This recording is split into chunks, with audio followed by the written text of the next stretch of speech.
Patrice Talon du Bénin a désapprouvé les agissements du président Macky Sall au Sénégal, en affirmant même qu'il ne changera jamais la constitution au Bénin. Il a poursuivi son propos en se demandant et en demandant à la population... Si vous voulez que je parte même 2-3 mois plus tôt, ça me gêne pas. Si vous modifiez le rythme électoral et que les en demandant à la population si la CEDEAO devrait ou non sanctionner le président Macky Sall. Et moi, ça m'a fait un petit peu rire parce que si un président vient à demander à la population ce qu'il fera de son nom... Et croyez-moi, je ferai de mon mieux pour apporter ma contribution dans ce combat que nous avons en cours. M. Macky Sall n'est pas un démocrate. C'est quelqu'un qui fait des coups tordus. Et ce soir, ce que nous voyons, c'est... On se trompe de combat. Macky Sall, ça veut dire qu'on touche le fond en Afrique de l'Ouest. On touche réellement le fond. Écoutons-le. On va parler du Sénégal. On observe aujourd'hui que le Sénégal aussi est en difficulté. Et ce qu'on observe au Sénégal qui est regrettable est de nature aujourd'hui à nous interpeller. Ah bon? Oui, chaque fois, il s'approche, approcher, regardez, franchement, ouais, l'air est vraiment grave. Vous savez très bien la complicité entre le président Patrice Talon et le président Macky Sall du Sénégal. Les deux dinosaures, les deux quadrinosaures, ou bien du Sénégal ont été libérés depuis il y a cela 2 jours, bien, je ne sais pas trop. Mais ils ont été libérés et ils sont libres actuellement au Sénégal. Ils sont en train de mener les campagnes et les rassemblements actuellement très forts. Maintenant, quelle est la position des frères ou bien des amis du président Macky Sall au niveau de la CEDEAO?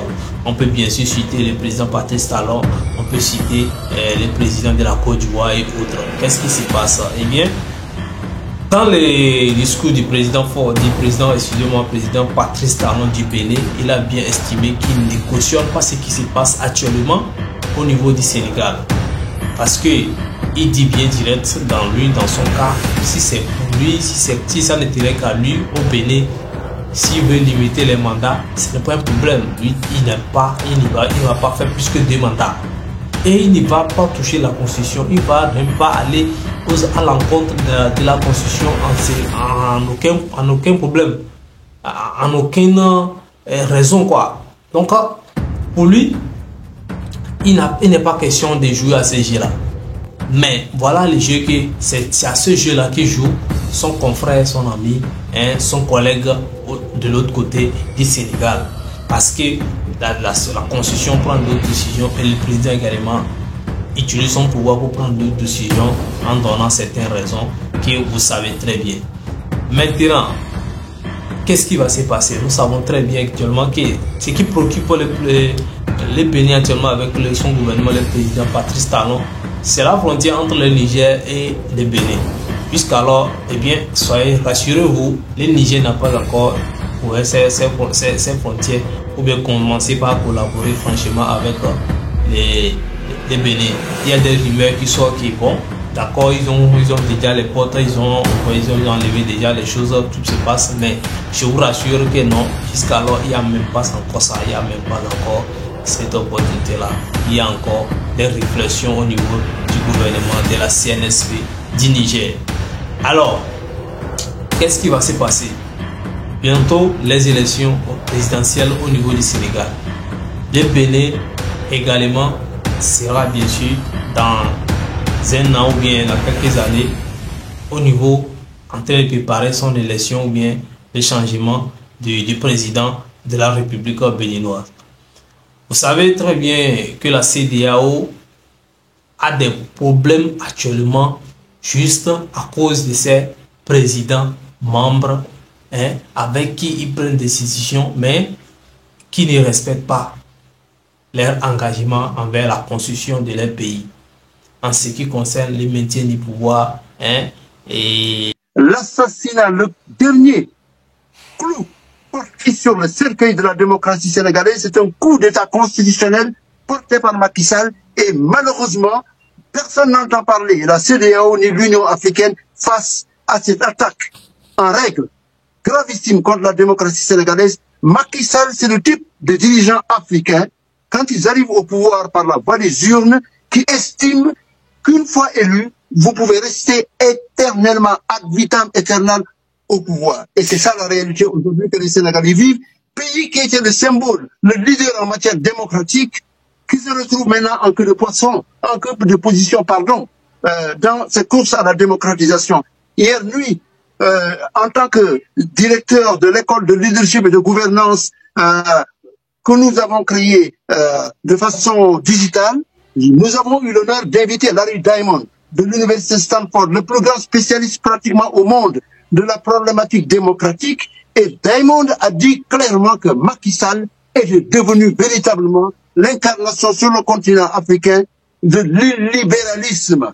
Madame Agaï, la crise politique actuelle au Sénégal que nous décrivait il y a quelques instants depuis Dakar, notre correspondante Sarah Sako, le fait aussi que le parti de l'opposant Karim Wade avait mis en doute l'intégrité des juges constitutionnels, est-ce que finalement il n'y avait pas trop de couacs dans l'organisation de ce...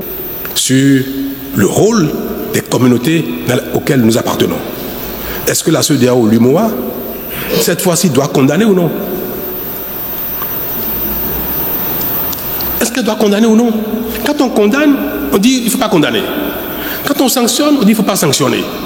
Il faut faire quoi? On va dire oui, mais si vous avez condamné ici, il faut condamner là. D'accord, on l'a fait.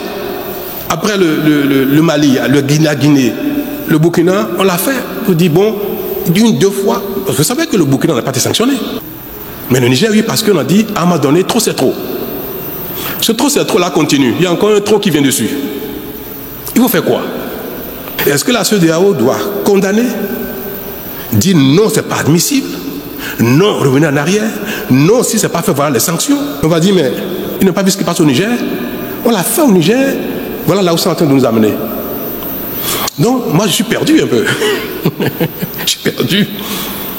Mais qu'est-ce qu'il faut faire? Si on regarde ce qui s'est passé dans les 4 pays et ce que nous avons pris comme décision. Et les problèmes avec les opposants, qui sont beaucoup dans les problèmes avec les partis au pouvoir, souvent dans les pays, et les questions du 3e mandat, 4e mandat qui se passent actuellement, ce qui fait